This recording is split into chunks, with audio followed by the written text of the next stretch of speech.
Salut à tous, j'espère que vous allez bien. Je suis avec Alexandre Michels aujourd'hui. L'objectif de cet échange, c'est vous parler concrètement du rôle de closer. Alexandre a une super expérience dans ce domaine et je voulais donner la parole à quelqu'un qui connaît le domaine un peu plus en profondeur.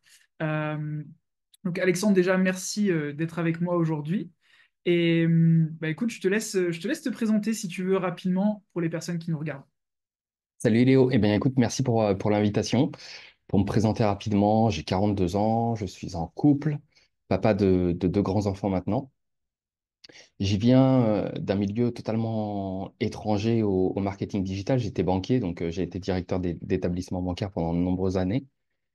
Et puis en 2018, j'ai voulu changer de vie pour retrouver plus de liberté, pour pouvoir voyager. Je voulais travailler depuis la maison et je me suis dit, tiens, quelles compétences je pourrais développer pour pouvoir vivre cette vie. Et donc, j'ai commencé à m'intéresser au marketing digital à l'époque. Je ne savais pas exactement quoi faire, mais ce que je voulais, c'était me mettre dans le meilleur environnement possible. Donc, j'ai tout quitté. Je suis parti en Estonie pour rencontrer des entrepreneurs français dans le milieu du marketing digital. Et, euh, et c'est là-bas que je me suis constitué un réseau, j'ai développé des compétences. On m'a parlé du closing. J'ai découvert le closing ainsi et j'ai eu accès à mes premières opportunités en 2018. Donc voilà un petit peu pour mon parcours. Ok, donc ça fait 2018, ça fait bientôt 7 ans. Ouais, ça fait un moment, plus de 6 ans, hein. Ouais. Ce qui est top parce que du coup, tu as dû vivre pas mal de choses. Une de mes premières questions, c'était comment est-ce que tu en es venu au closing, mais bon, tu l'as déjà mentionné. Donc, euh, qu'est-ce qui t'a fait peut-être faire la transition d'un emploi salarié, on va dire, à cette vie un petit peu plus indépendante et tout ça? Je pense que déjà, il y a le trait de caractère. Certaines personnes sont faites pour être fonctionnaires, certaines personnes sont faites pour être cadres dans des entreprises et d'autres préfèrent la liberté. Moi, c'est vrai que je suis plutôt animé par la liberté. J'aime travailler en groupe, mais j'ai besoin d'une certaine autonomie et indépendance. Donc, c'est ce qui m'a fait switcher, je pense. La recherche de la liberté, avoir accès à plus de choix, plus d'opportunités. Ok. Et est-ce que c'est parce que tu étais déjà ambitieux et tu voulais de grandes choses pour ta vie et tu voulais euh, avoir cette possibilité de les accomplir? En fait, je sais pas si c'est l'ambition, mais c'est que j'ai commencé à m'interroger puisque j'avais travaillé quand même assez dur pour essayer de faire une pseudo-carrière en me rendant compte que finalement, tu demandes une augmentation à ton patron chaque année pour tes bons résultats, tu vas aller chercher peut-être 100, 150 euros par mois, tous les 2 ans. Moi, à ce rythme-là, t'es pas rendu. Et je commençais à être frustré. Je pense que c'est la frustration qui m'a amené à m'interroger et à chercher d'autres moyens de gagner ma vie. Ok. Je pense que beaucoup de personnes qui regarderont remettent en question, on va dire, le système traditionnel et Mm. commencent à regarder autre part, et que de plus en plus, il va falloir, en fait, hein, ne serait-ce que pour un complément de revenu ou simplement changer de carrière finalement et avoir cette liberté. Donc là, Ouais, ça aujourd'hui, me tu es paraît essentiel. en Espagne, je dis pas de bêtises. Exactement. Donc t'as bougé en Estonie, après tu as bougé en Espagne ou t'as fait d'autres pays? Non, pardon, tu Non, en as fait d'autres. j'ai visité quelques villes d'Europe, j'ai traversé l'Europe jusqu'à arriver en Espagne. Quand je suis arrivé en Espagne, j'avais pas pour but de m'installer en Espagne, réellement. Mais j'ai vu quelques pays d'Europe, je suis arrivé en Espagne et j'ai tout de suite été bien accueilli dans la région où je suis arrivé et ça s'est très bien passé. Je suis resté du coup un moment en Espagne, effectivement. Ouais, top. Alors, je vais revenir du coup au closing. Ouais. Qu'est-ce qui a fait que tu as choisi le closing? Parce que tu as dit que tu as commencé à t'intéresser un petit peu au business en ligne, etc. Tu as eu une opportunité dans le closing. Qu'est-ce qui fait que tu as choisi ce domaine et qu'est-ce qui a fait que tu y es resté surtout? Ok.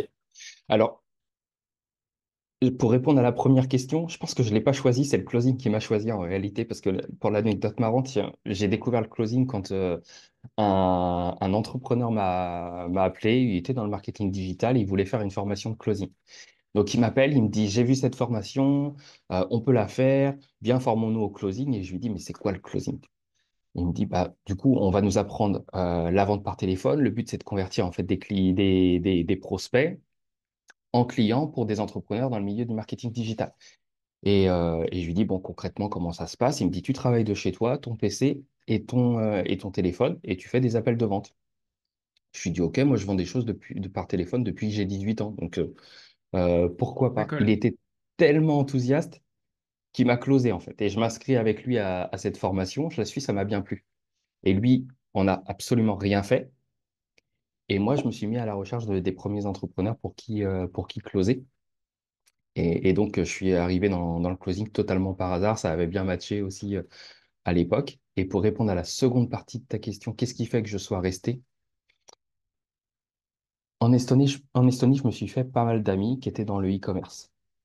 E-commerce, dropshipping, ou qui faisaient d'autres activités dans le milieu du marketing digital. Le truc, c'est que leur activité était souvent en dents de scie. Beaucoup, parfois ils galéraient, parfois ils gagnaient de l'argent, parfois ils galéraient, parfois ils gagnaient de l'argent.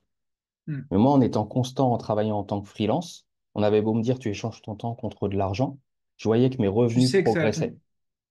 Tu sais que ça tombe et mes revenus étaient en croissance et ça a été le cas pendant 3 ans que je les ai côtoyés là-bas. Je me suis dit, bah, aujourd'hui, pour gagner sa liberté, quel meilleur business model que de travailler en tant que freelance? Certes, tu travailles dans une entreprise, tu échanges ton temps contre de l'argent, mais tu touches des commissions qui sont non plafonnées. Hmm. Et c'est ce qui fait que je sois resté. T'as pas de tunnel de vente compliqué à construire, t'as pas besoin d'aller rechercher des compétences super complexes, même si on pourra y revenir là-dessus après sur l'évolution du closing, mais et du coup, c'est ce qui fait que je sois resté dans cette activité. Mm. Ok. Souvent, je dis en comparaison, tu vois que c'est un des seuls domaines où finalement tu as une compétence à très très bien connaître, Mm. contrairement à la majorité des autres. Si tu veux faire du coaching, si tu veux faire du e-commerce, etc., il te faut quand même des compétences profondes dans plusieurs domaines, tu vois. Mm. Marketing, potentiellement management aussi, il faut gérer des équipes, il y a plein de choses à faire, media buying, enfin voilà. Et ça reste quand même une des compétences où, en faisant une chose très bien, tu peux bien gagner ta vie, quoi. Donc, ouais, Exactement. je suis assez d'accord. Mm. Et Euh, aussi, je pense que c'est un métier dans lequel il y a pas de chômage, puisque dans le monde capitaliste, les entreprises doivent gagner de l'argent. Qui fait rentrer de l'argent dans les caisses d'une entreprise? Bah, ce sont les commerciaux. Donc, il y en aura toujours il y besoin. en aura toujours Et besoin. bon, on en reparlera tout à Mm. l'heure, en effet, avec l'évolution du closing, mais cet aspect humain dans la vente est important, surtout quand on vend enfin, des services ou des offres à Exactement. plusieurs milliers d'euros, donc c'est clair. Euh, Tu vois, une de mes questions, c'était à quoi ressemblait ta première année, en gros. Est-ce que tu as eu des doutes sur le fait que ça pouvait fonctionner? Est-ce que tu t'es remis en question en disant, ouais, il faut peut-être que je fasse autre chose à côté? Ou est-ce que tu as quand même eu des bons résultats dès la première année et tu t'es dit, OK, il y a vraiment quelque chose à faire? Ça a été quoi un peu tes retours? Bah, ma première année a été un petit peu spéciale dans le sens où en 2018, il y avait très peu de closers sur le marché français déjà. Donc, y compris les entrepreneurs n'étaient pas formés. Donc on était les artisans du closing sans vraiment traquer les statistiques, sans vraiment avoir un système, sans vraiment comprendre ce que nous faisions. Ce qu'on savait, c'est que du coup, ils généraient des appels de vente et que je faisais des appels de vente et on n'avait pas de référence De en termes suivi, ouais. de suivi ou de référence, ni même on savait pas combien de personnes on pouvait closer, tu vois, Hmm. à ce système. Donc c'était vraiment les débuts et je travaillais pourtant avec des gros infopreneurs, hein. Et donc, la première année, on y est allé un petit peu à l'aveugle, sans vraiment savoir comment ça allait se passer. Mais rapidement, je me suis rendu compte qu'effectivement, on pouvait très bien gagner sa vie parce que lorsque tu fais une vente, même à l'époque, les prix étaient moins élevés que ce qu'on pratique aujourd'hui, que les prix pratiqués aujourd'hui. Ça fait 6 ans maintenant. Mais à chaque vente, tu rentrais quand même minimum 150 euros de commission. Moi, je faisais vite le calcul. Quand j'étais cadre bancaire, j'étais pas à 20 euros de l'heure Ouais. en termes de salaire. Hmm. Donc, Donc même si tu as 25% de réussite et que tu touches 150 par vente, bah, ça te fait quand même plus, ça te fait 35 et quelques, ou un truc comme ça, quoi. exactement, exactement. Donc, j'ai pas eu de doute. Je me suis dit, ouais, effectivement, en tant que commercial, quasiment impossible que je gagne moins que 20 euros de l'heure. Et c'est ce que je gagnais en tant que cadre commercial. Donc, Ouais, intéressant de le voir comme ça. Beaucoup de gens ont du mal à enfin, rationaliser au mm. temps que tu y passes, tu vois. Maintenant, Oui, c'est vrai qu'on exactement. suit beaucoup plus en détail les chiffres et on sait, OK, par appel passé, où est-ce que j'en suis, combien je gagne par appel, Mm. qu'on est closé ou non finalement. On arrive à le voir beaucoup plus clairement, quoi.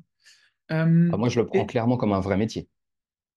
Ouais. Avec des horaires fixes, avec un volume hebdo, comme comme un Mm. métier classique. La différence, c'est qu'on exerce en tant que freelance, depuis la maison et n'importe où dans le monde. Mais dans mon esprit, je le prends comme un métier. Ok. Est-ce que tu penses qu'il y a de la place pour des gens qui le voient comme simplement un complément de revenu et qui le feraient, parce que je suis assez d'accord avec toi, il faut le voir comme comme une carrière potentielle et pour des gens, ça va leur permettre d'avoir un niveau de revenu qui est élevé, plus que ce qu'ils pourraient avoir dans un emploi classique. Mais est-ce que tu penses qu'il y a aussi un besoin pour des personnes qui le feraient, bon, j'ai pas envie de dire en dilettante, parce que je trouve ça péjoratif, mais euh, tu vois, je donne un exemple de mes élèves, mais certains le font par exemple 2 heures le soir et 4 heures le Et samedi, 4 heures deux le heures le week-end, dimanche, tu vois. exactement. Ouais. Ouais. Et est-ce que tu trouves qu'il y a un besoin pour ça et qu'il y a un potentiel aussi pour ça? Alors, moi, je pense que c'est totalement possible de le faire de manière transitoire ainsi ou comme complément de revenu, puisque beaucoup d'entrepreneurs n'ont pas un système suffisamment sophistiqué qui leur permette de générer suffisamment de volume pour avoir des temps pleins. Donc, beaucoup d'entrepreneurs sont à la recherche effectivement de setters ou de closers à temps partiel. Donc, il y a vraiment de la place. Et quelqu'un qui voudrait démarrer pourrait le faire sans prendre de risques en travaillant 2, 3 heures le soir, 2 heures, à la limite 2 heures, c'est bien et puis un petit peu plus le week-end, mais sans aucun problème. Ouais, ça fait. Je vois souvent en fait des entrepreneurs qui ont une dizaine d'appels par semaine qu'on peut répartir assez Mm. facilement sur les fins de journée ou sur le week-end. Donc ouais, ça Oui, ressemble à ça selon moi. oui, et en fonction de l'offre que nous commercialisons, certains entrepreneurs sont en capacité d'envoyer entre 5 et 10 rendez-vous max par semaine et on a une approche beaucoup plus qualitative. Il n'y a pas besoin de travailler 60 heures par semaine. Non. Hmm. Mm. Intéressant ce point de vue aussi. Ok. Est-ce que tu peux nous parler peut-être du type de thématiques dans lesquelles tu as travaillé Ok. et si tu as la possibilité de le faire, peut-être le montant des offres globalement, tu vois, mais que les gens se rendent compte un petit peu de ce qui est possible. Ou si tu sais que les entrepreneurs avec qui tu travaillais avaient des offres plus élevées aussi, Mm. ça peut être intéressant pour que les gens se rendent compte. Ok. J'ai travaillé dans la thématique de l'argent, c'est-à-dire des entrepreneurs qui apprennent à des particuliers à générer des revenus en ligne. J'ai travaillé avec des entrepreneurs qui apprennent à d'autres entrepreneurs à gagner plus d'argent. Donc toujours lié à la thématique de l'argent. J'ai travaillé aussi dans des domaines liés à l'investissement et j'ai travaillé dans des niches liées à la santé, au bien-être, à la spiritualité. Ok, Donc plutôt liées au développement personnel. d'accord. De toute façon, ça tourne toujours autour de la santé, de l'argent et des relations. Donc, j'ai eu l'occasion de travailler dans ce triptyque et d'avoir une vision plus large. Ouais, qu'est-ce qui fait que tu t'as voulu aller peut-être sur d'autres thématiques et avoir cette variété Mm. d'opportunités? Je je pense mon tempérament déjà, parce que je suis pas un suiveur, mais par contre, je suis à l'écoute des opportunités. Et quand les opportunités résonnent en moi, j'y vais. Et après, étant curieux, c'est toujours important pour moi d'avoir une vision latérale des choses et ça me paraissait être intéressant d'être en capacité de closer sur des thématiques plus pragmatiques comme Hmm. comment faire de l'argent, mais aussi de, de vendre des offres transformationnelles plutôt liées au dev perso. C'est deux manières de closer qui sont différentes. On peut closer avec des chiffres, mais on peut closer aussi avec les émotions. Tout est possible. Complètement. D'ailleurs, c'est selon moi un peu les deux façons de faire, hein. Mm. En fonction des thématiques, on ne vend pas du fitness de la même manière qu'on vend de la croissance business. Enfin, c'est pas les mêmes Oui, approches. clairement. Ouais, c'est pas les mêmes. Et malgré tout, ça pourrait être le même client en face, mais on ne va pas approcher la vente de la même manière. On Mm. parlera peut-être un petit peu après aussi de de la proximité qu'on peut avoir avec les entrepreneurs, qui Mm. nous permet d'avoir un œil aussi sur leur business, comment ça fonctionne en interne. Mm. Euh, je pense que c'est un élément qui est intéressant pour les closers et qui ne s'en rendent pas toujours compte, mais ça leur permet une montée en compétences marketing aussi, qui peut avoir bah, des conséquences pour après, quoi. OK. Écoute, petite transition sur vraiment le closing plutôt, on va dire, technique. Est-ce que OK. tu as une approche du closing particulière? Est-ce qu'il y a une façon dont tu aimes bien closer? Moi, je sais un petit peu, mais j'ai envie que tu l'exprimes peut-être, à ta manière. À titre personnel, je dirais que de toute façon, ma zone de génie, c'est plutôt, sur les thématiques liées à la santé, au bien-être, à la spiritualité et un closing plus émotionnel que closer sur chiffre. Je me sens OK. mieux et j'ai plus de facilité, disons, à me connecter avec les personnes quand les émotions et l'intelligence rentrent en jeu. Donc je me sens mieux sur les thématiques liées, au dev perso. Heu, Est-ce que tu dirais que c'est dû au fait que tu as un quotient émotionnel élevé, une empathie élevée et cetera? c'est intéressant comme question. Je pense que oui, clairement, nos neuroatypies, jouent sur notre manière sur notre fonctionnement et donc sur notre manière de connecter avec les gens. Mmh. Parce que tu as dit: «Je me sens mieux à faire ça», enfin, c'est plus dans ma zone de génie et cetera. Mmh. Donc c'est que Ça me demande moins naturellement, en fait, tu d'efforts. as vu la différence. Ouais, c'est ça. C'est ça. Si tu es C'est que obligé ça de me demande forcer moins la d'efforts, vente, moins c'est pas d'énergie. bon, quoi. Exactement. Donc effectivement, je le vois au niveau la différence se fait au niveau des taux de conversion et surtout au niveau de l'effort. Vraiment, Mmh. Ouais, des tu pas besoin retours de sortir de ta zone de confort non, pour vendre un programme santé, spiritualité et cetera, quoi. non, non. Je OK, sais ouais. que si je suis sur cette niche-là et que je parle à une femme qui a, entre 30 et 55 ans, bah, les probabilités sont plus en ma faveur que si je Mmh. parle à, un jeune de 20 ans qui veut souscrire une offre, dans la crypto, tu Ça allait un peu ensemble, mais enfin voilà, moi la vision que j'ai de ta façon de closer, c'est avec beaucoup de bienveillance, vraiment aller, vraiment s'intéresser à la personne, s'assurer que c'est la solution pour cette personne. Si c'est pas le cas, bah, potentiellement même la repousser pour qu'elle aille trouver une autre solution. vois? Est-ce que tu dirais que c'est un peu la vision que tu as aussi, de comment tu approches le closing? Ou est-ce que tu as une variété et tu peux aussi aller en mode, presque requin, tu vois? Et pousser la personne, la challenger, heu, c'est je Alors pense que ça dépend de chacun, mais, il y a 2 choses, il y a requin et challenger. En mode r i il est clair qu'en mode requin, c'est vrai j'y que c'est arrive pas le bon terme, requin. ouais, Ouais, ouais. en mode requin, j'y arrive pas, c'est-à-dire, quelqu'un qui va absolument être attaché à la vente, attaché aux clauses, hem, notamment one call clause. C'est plus compliqué pour moi que si je reste concentré sur mes forces, à savoir aller rechercher la connexion Mmh. et me connecter, heu, sincèrement avec la personne, avec empathie, avec bienveillance ou, plutôt comme un guide, tiens, comme un guide. Mais par contre, dans notre métier, il est clair qu'on est obligé de challenger de toute façon. De Oui, challenger pour les c'est vrai aider. que j'ai peut-être pas utilisé les bons termes, mais challenger, c'est un élément positif, en fait, hein. Ouais, exactement. Souvent les gens ont des croyances, des blocages qui les empêchent, enfin, envers eux-mêmes, qui les empêchent de passer à l'action et Mmh, notre rôle, c'est enlever ces barrières-là pour qu'ils puissent avancer. c'est ça, Donc challenger, c'est positif. Mais c'est exactement. vrai que le terme requin, j'imaginais parce que je vois passer là, Comme de temps en le loup temps. de Wall Street. Ouais, c'est ça. Je vois des trucs passer sur Instagram et cetera, en mode, ouais, si tu le fais pas maintenant, c'est que tu es une merde, tu vois? Ouais, Je suis là, mais comment les gens peuvent oser, essayer de closer de cette manière-là, quoi?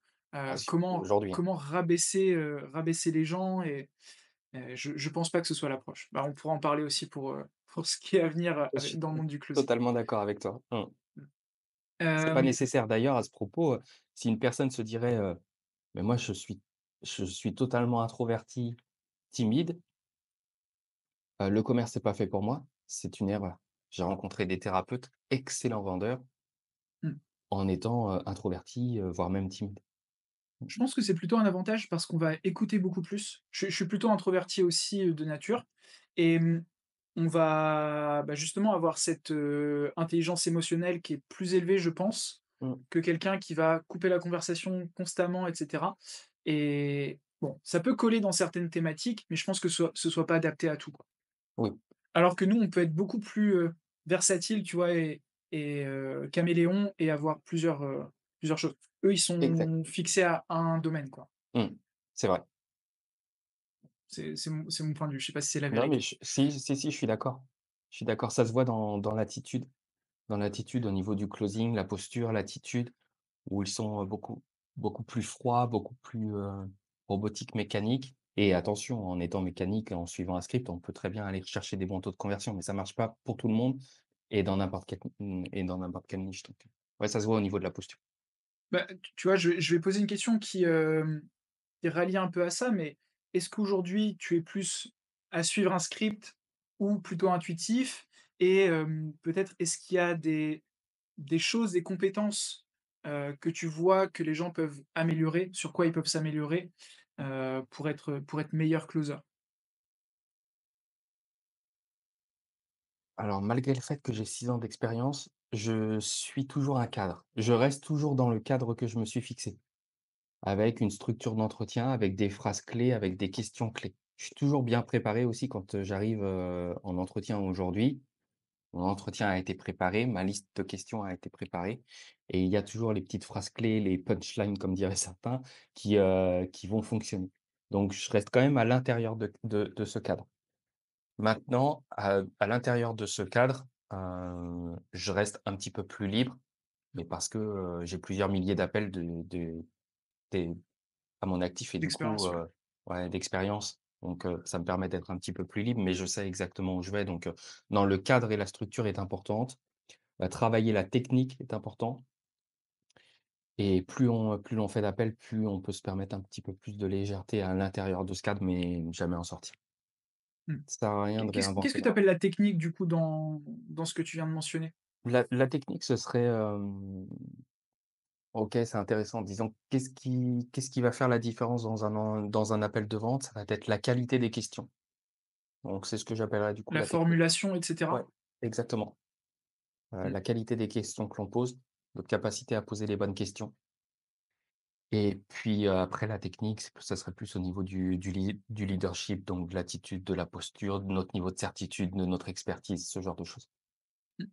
Tu as dit un truc en tout début d'échange, OK. que la personne t'avait closé, par son Allemand. énergie et cetera, Hop, et c'est uniquement. exactement ça le closing, hein. C'est C'est ça. un transfert de confiance. Quand la personne y croit, bah, on y croit, et nous, c'est ce qu'il faut qu'on fasse aussi. Si vous mettez en avant un programme ou un produit auquel vous ne croyez pas, vous aurez beaucoup de mal à transférer cette croyance et la personne va le voir, en fait. Mmh, On se rend pas compte, en fait, à quel point on transmet bah, une énergie, ouais, c'est invisible à l'œil nu presque, mais c'est là, quoi. mmh, Et les gens se rendent compte, s'il y a le moindre doute, il va se faire ressentir.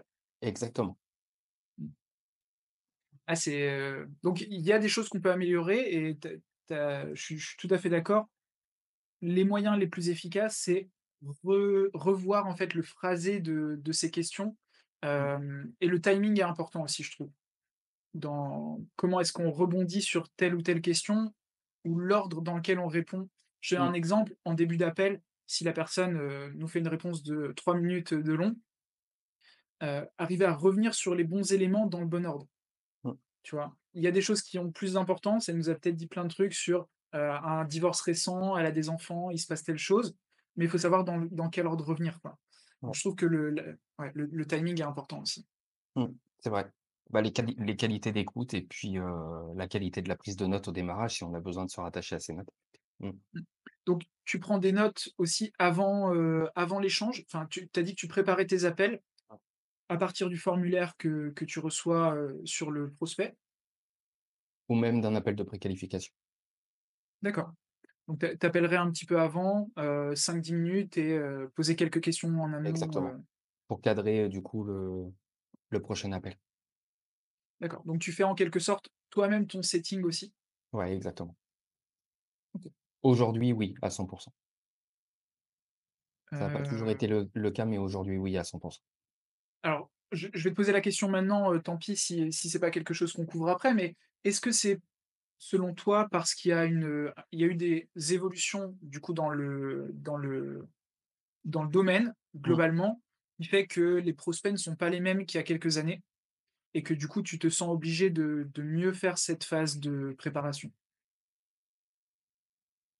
Est-ce mon intuition ou est-ce que c'est la réalité du terrain? Je sais pas, mais je constate moi une évolution dans les comportements des prospects clairement, parce qu'ils sont plus sophistiqués, ils sont habitués à être plus sollicités, ils ont déjà pris, parfois plusieurs appels. Les comportements d'achat ont changé. Quand j'ai démarré dans le closing, bon, il y avait quasiment personne qui faisait du closing. Les gens étaient moins sollicités, C'est le début du high ticket, hein, c'était le 2018, début du en high France ticket. en tout cas. Exactement, c'était le début du high ticket. Donc aujourd'hui, évidemment que les comportements ont changé, les personnes ont besoin de plus de contact, plus d'humain et plus de contact. Quand je dis plus de contact, c'est en volume. Ouais, Donc ou plus de touches, quoi. ouais, exactement. Plus de touches Tu disais, et tu pas attaché au one call close, tu sais que ça peut être une relation plus longue. c'est ça. Alors après, il faut quand même, compresser le temps. Un entrepreneur avec qui j'avais travaillé m'avait appris à compresser le temps. C'est-à-dire qu'en fait, c'est p le la fréquence des touches est plus importante que la durée. Mmh, Je m'explique, tu peux très bien suivre tout le processus en 3 jours ou une semaine. Entre, le moment où il réserve l'appel, les premiers contacts, par message, éventuellement l'appel de préqualification, quelques exercices qu'on pourrait fournir et l'appel de vente. Tout ça pourrait se faire en 2 jours, 3 jours ou une semaine.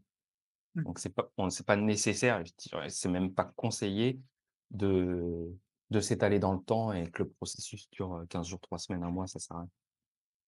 Ouais et Mais puis la il y a une fréquence réalité économique aussi derrière, c'est que si on ne fait pas rentrer d'argent dans la machine, bah, l'entrepreneur ne peut pas, aller chercher plus de prospects et exactement, il y a un endroit où ça va bloquer, quoi. exactement.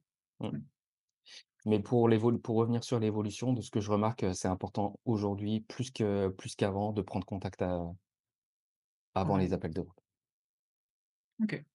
Bon, c'est aussi pourquoi aujourd'hui il y a plus de setters, Mmh, qui peuvent faire du setting post prise de rendez-vous, en amont de l'appel du closer. Mais, je ne sais pas si tu es d'accord avec moi, il y a un intérêt aussi à ce que le closer lui-même fasse cette relation. mmh, Les 2 sont faisables à mon sens, mais il y aura il faudrait que j'ai des chiffres sous les yeux, et c'est dur à obtenir, mmh, mais je pense que le taux de réussite d'un closer qui fait son setting lui-même va être plus élevé que s'il a été fait par un autre être humain entre les 2, mmh. à mon avis.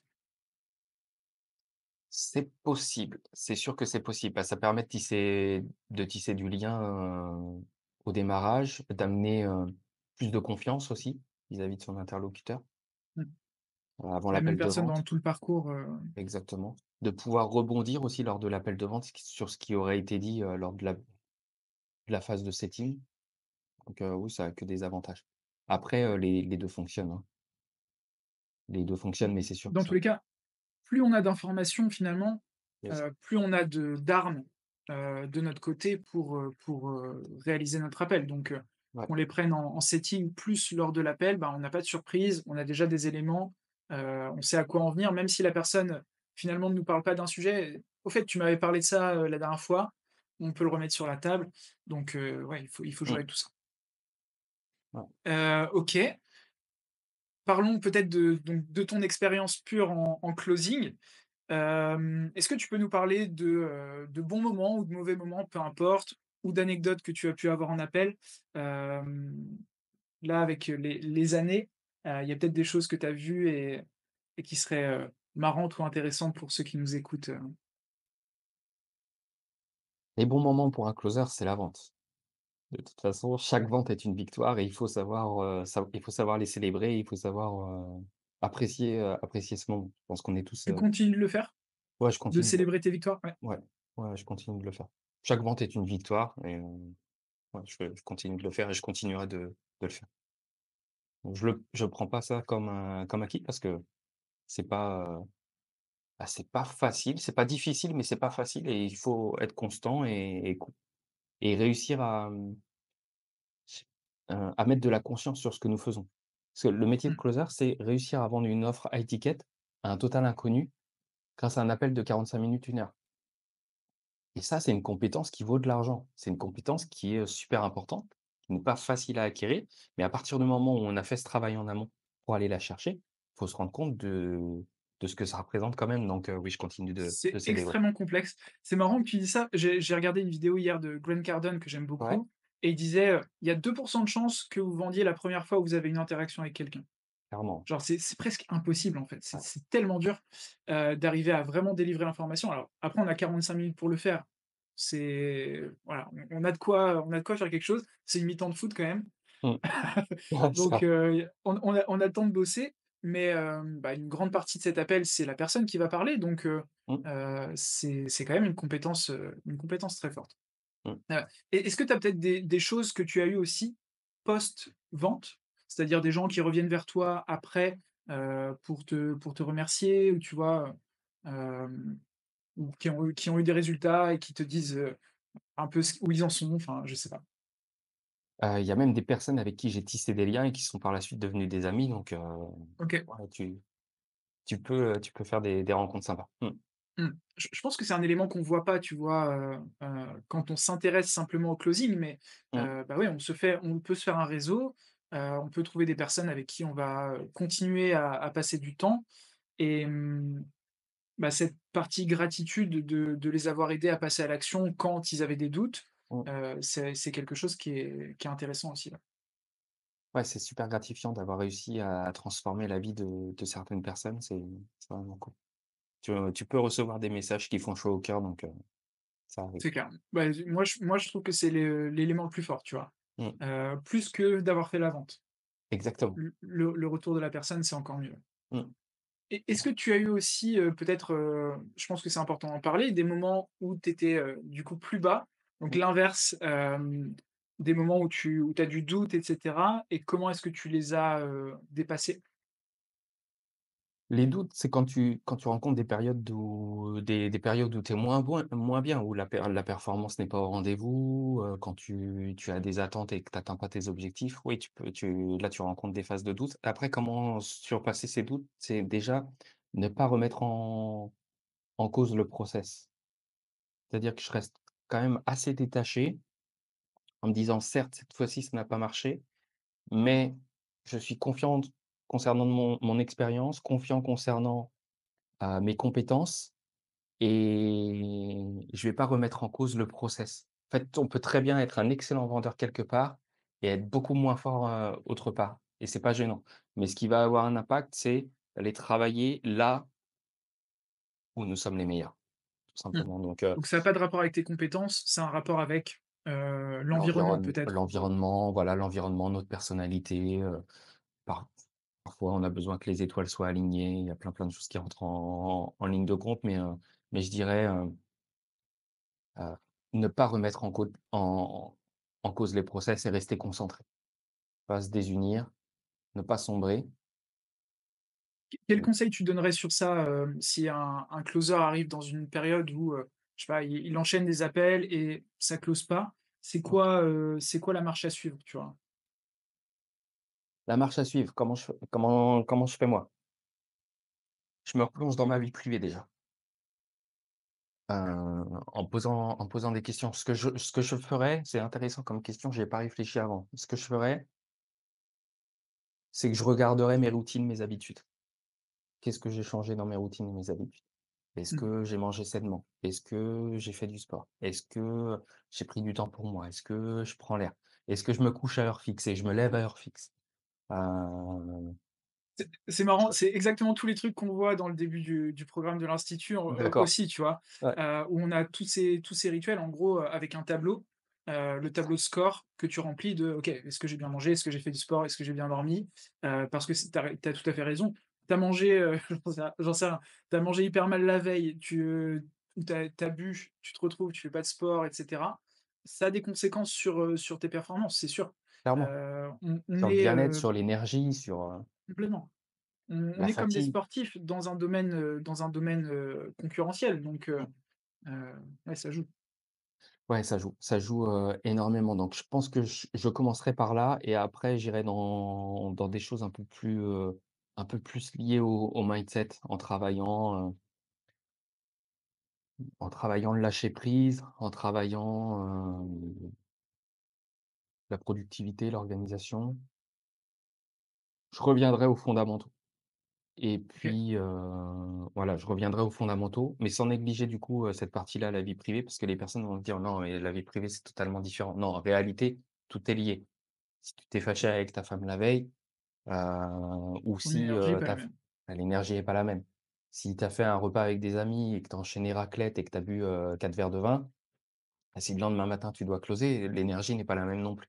Donc tout est lié.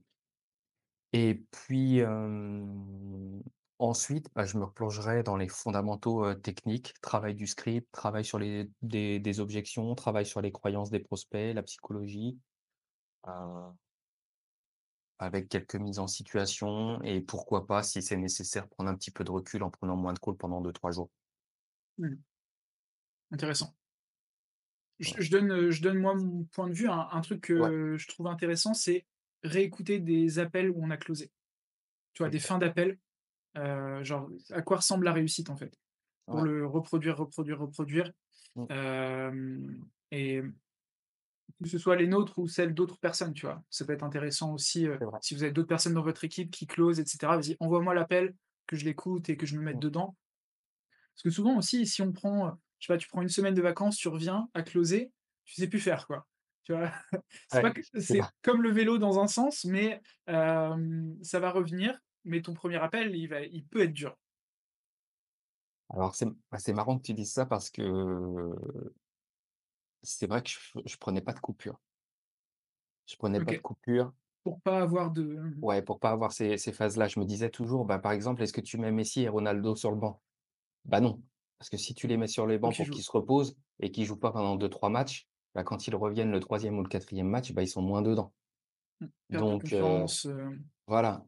Donc même pendant les vacances, je prenais, 2 calls. En fait, pendant les vacances d'été, je prenais 2 calls par jour. C'est pas beaucoup, ça me prenait pas beaucoup de temps, mais ça me permettait de rester toujours dedans. ouais, tu gardes le Garder rythme. les automatismes. Ouais. Mmh. Hyper intéressant, je pense que c'est un super conseil, c'est important. OK. Hem, J'avais une question sur les, comment est-ce que tu gères la pression? Est-ce que tu te mets la pression par rapport aux objectifs, de l'équipe avec qui tu es? Ou est-ce que tu es plutôt neutre par rapport à ça? C'est-à-dire que tu ressens pas trop la pression? Alors moi, je ressens la pression pour le coup, mais rarement c'est rarement une pression extérieure. Je suis rarement tombé dans des équipes où je ressentais une pression externe. L'environnement est toujours bienveillant. En tout cas, j'ai eu cette chance de toujours travailler dans des environnements qui sont bienveillants, sympas. Donc la pression externe, non. La pression interne, oui, est très forte chez moi, Mmh. mais c'est plus lié à ma personnalité et après, bon, avec le temps, j'ai quand même trouvé des outils qui me permettent de mieux gérer ça Après la pression est une bonne chose, hein. Enfin, pareil à mon sens, c'est faut pas avoir peur de la pression, en fait. mmh. Non, en fait, le stress et la pression est important, sauf si ça devient, un stress et une pression constante, où on évolue tout le temps dans un environnement, où on est sous pression. Mais par contre, Mmh. à partir du moment où nos journées sont bien organisées, il y a des outils comme la cohérence cardiaque que j'aime bien, les exercices de respiration, aller marcher, prendre l'air. Il y a plein de choses qui sont possibles. La méditation, mais la respiration d'une manière générale et faire du sport et bien manger, tu déjà et si tu dors bien, tu as déjà fait le plus gros du travail. Mais oui, je ressens une pression externe et c'est normal, je pense, quand on exerce un métier, où on est rémunéré à la performance. Mais il faut pas que cette pression nous paralyse et que ça soit, quelque chose d'ingérable, en fait. Ouais, il y a des OK. personnes qui sont plus neutres et des personnes qui vont se mettre plus de pression. Mais une pression externe, rarement. Ouais, c'est pas l'équipe qui te met la pression, c'est toi qui te mets une certaine pression de: «OK, faut que ça marche, faut que je performe, faut Ouais, que je fais exact. mon truc, quoi». Ouais. OK. Bah, On suivre, parle c'est atteindre l'objectif, en fait, tout simplement. On se Ouais, fixe un ouais, ouais, bah, c'est ça, oui, comme tu as dit, hein, on a un rôle de performance, donc on se met des objectifs, mmh, et il faut que ça marche, quoi. Faut y faut arriver. que ça marche. La mission, c'est de closer, effectivement, faut que ça marche. Mmh. Parlons du coup de l'évolution donc du closing. Je pense que c'est OK. un élément important. Hem, Comment est-ce que toi tu as vu l'évolution peut-être là sur les, bah, on va dire 6 dernières années? Comment est-ce que ça s'est raffiné un petit peu selon toi, ce marché? Et qu'est-ce que tu vois du coup pour les années à venir? Alors quand je suis arrivé, c'était possible de convertir en one call close des prospects froids. C'était, les premières formations qui souscrivaient, les premiers accompagnements à étiquette qui souscrivaient, donc c'était faisable. C'était totalement faisable. Ensuite, au fil des années, bah, on a vu apparaître le métier de setter qui, je pense, est clairement un métier d'avenir, pour le coup, avec des grosses opportunités et des setters qui vont gagner très bien leur vie, pas forcément moins d'ailleurs qu'un closer, qui vont gagner très bien leur vie parce que cette étape-là est devenue nécessaire aujourd'hui, je pense. C'est mon point de vue. Préqualification des prospects. Exactement, avant appel de vente. Toujours augmenter du coup la fréquence, donc ça, c'est la première évolution que j'ai notée. Ensuite,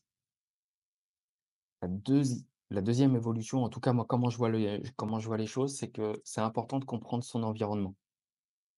Donc d'aller rechercher des compétences, transversales qui sont qui sont liées à notre secteur d'activité. On travaille dans le milieu du marketing digital, donc c'est important aussi de comprendre du coup tout l'environnement.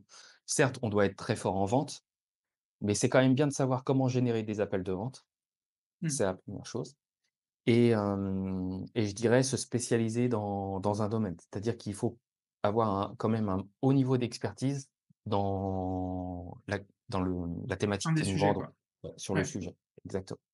Et après, aller rechercher des compétences en marketing digital. Si on a des compétences en acquisition de trafic et des compétences en vente, là, on a un spectre large, on maîtrise tout l'environnement et on est plus à même de closer. De mon point de vue, je dirais qu'aujourd'hui, pour être un bon closer, ça suffit pas d'être un bon closer, mais il faut être aussi un bon marketeur. OK. Ouais, je pense que, enfin, en fait, le closer, il est là pour apporter du CA à l'entreprise. Mmh, Donc il peut le voir un peu partout, en fait. ouais, Quand il voit qu'il y a un manque au niveau du setting, boum, il peut intervenir.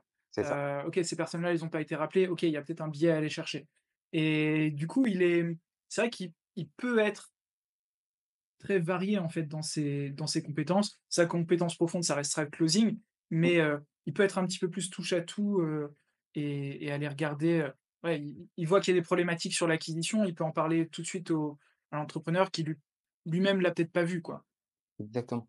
Et on est au contact direct avec les prospects, donc le jargon qu'ils utilisent, les douleurs qu'ils ressentent, ce sont des informations qu'on peut faire remonter et qui permettent, bah, d'améliorer la qualité de la pub, qui permettent d'améliorer, la qualité de la landing page, ce genre de choses. Et Très intéressant, en effet. c'est un travail d'équipe et du coup, bah, en faisant ce travail d'équipe, bah, tout le monde peut progresser, avancer et aller rechercher des meilleurs taux de conversion. Parce que sinon le prospect va se plaindre de la qualité des leads. Il va se dire: «Bon, c'est les leads». Parfois c'est le cas, parfois non et du coup, bah, c'est vrai qu'on a tous à y gagner en améliorant, chaque étape du process. Ouais, ça bénéficie à tout le monde, ouais.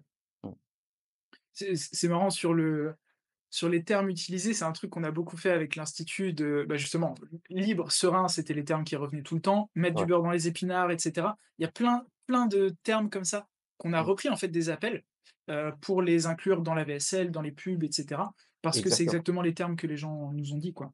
c'est ça. C'est ça c'est comme ça qu'ils le disent. Moi, j'aurais Mmh, jamais dit, tu vois? Mais, ça va me permettre de mettre du beurre dans les épinards, jamais j'utiliserais cette expression, tu vois? ouais, Mais par contre, nos futurs clients en parlent. Donc il faut qu'on non, utilise ces termes-là, quoi, c'est mmh, clair. Mmh c'est vrai. et donc oui, oui, vous pouvez remonter en tant que closer, ces infos-là, ça a beaucoup de valeur pour l'entreprise, c'est clair. Mmh. Est-ce que tu vois, est-ce que tu as des peurs liées, notamment à l'évolution de l'IA? Ou est-ce que c'est un truc où tu dis: «Non, il y a c'est pas ça fait pas peur»? Alors moi, l'IA aujourd'hui, pour moi, c'est plutôt une opportunité pour un closer. Parce que l'IA va pas remplacer le closer, d'une manière générale. C'est un métier de relation, les gens ont besoin de parler à des personnes, pas à une intelligence artificielle. Donc je le vois pas comme une menace. En revanche, depuis peu de temps, hein, mais je le vois plutôt comme une opportunité parce que, l'IA me permet de préparer mes rendez-vous d'une manière beaucoup plus rapide. Ouais, Pour donner un exemple concret, aujourd'hui, lors de ma pré-qualif, je vais, obtenir des informations sur les problématiques que rencontrent mes prospects et avec ce premier compte rendu que j'utilise l'IA pour préparer mon entretien suivant et la qualité de mes questions. Donc l'IA me rend plus fort. Mmh. Ensuite, l'IA permet, une seconde chose, moi je l'utilise lorsque j'enregistre, du coup mes calls.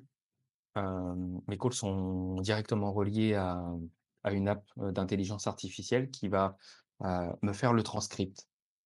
C'est quoi? Fathom Non, ou j'utilise un truc en Fireflies. interne?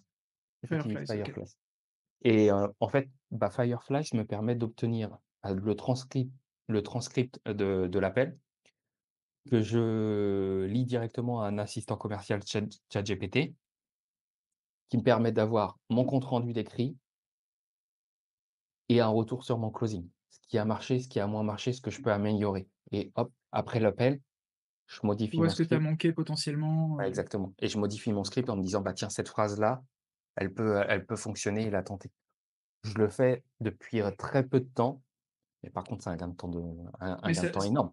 ça va venir, de plus en plus, hein. Même pour le follow-up, tu vois, avoir la transcription de l'échange, carrément ChatGPT peut te faire une série de messages de follow-up, pour Exactement, à tant de jours, à tant de jours, à tant de jours et exactement on et gagne beaucoup de temps.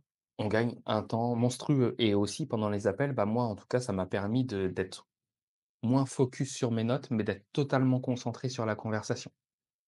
Parce Important. que j'ai pas à me poser la question: «Ah, est-ce que je vais oublier une information?» Je vais pas oublier l'information parce que j'aurai le transcript, j'aurai le compte rendu et j'aurai toutes les informations Mmh. et du coup, on est moins coupé. Les gens, on se voit pas qu'on est en train de noter et attention, hein, il faut quand même les retenir pour pouvoir faire notre appel de vente, mais je trouve qu'on a un meilleur focus avec les gens, une meilleure connexion avec les gens. Ouais.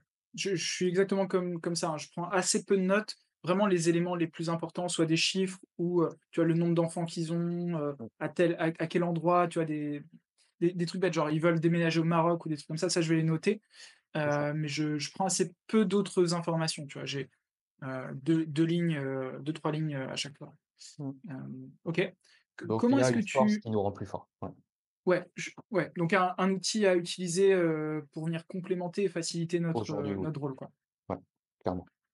Hem, Qu'est-ce que tu donnerais comme conseil à quelqu'un qui voudrait débuter cette année, donc en 2025, en tant que Mmh. closer?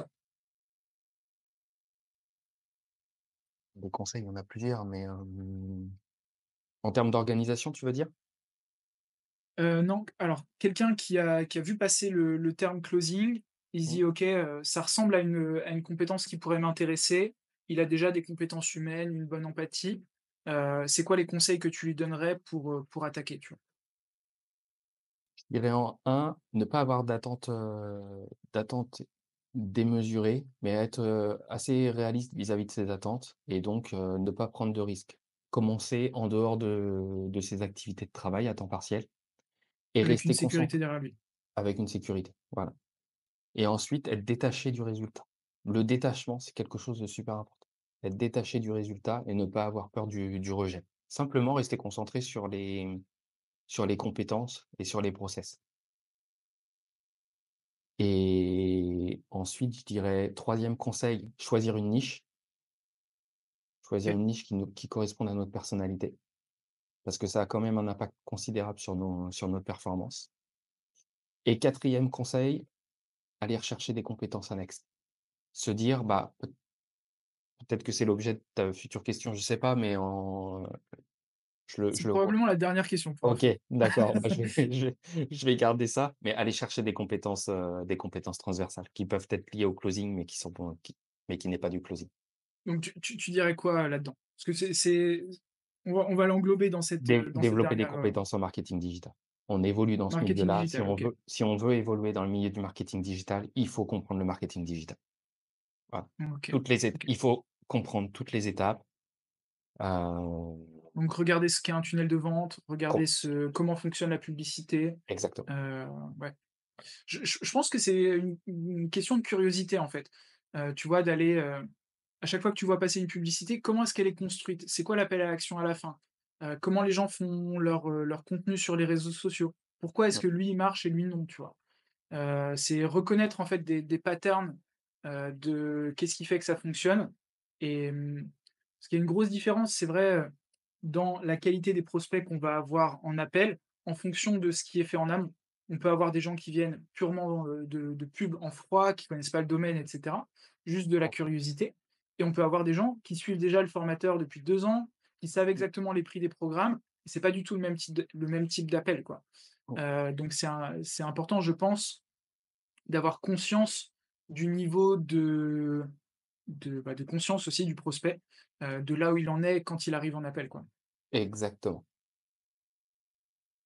Donc OK, monter en compétences dans le marketing digital autour, Mmh. en plus du closing et avoir une niche déjà en tête, vers laquelle aller et se spécialiser, quoi. Vendre être exceptionnel à vendre, du fitness ou à vendre du dev perso ou,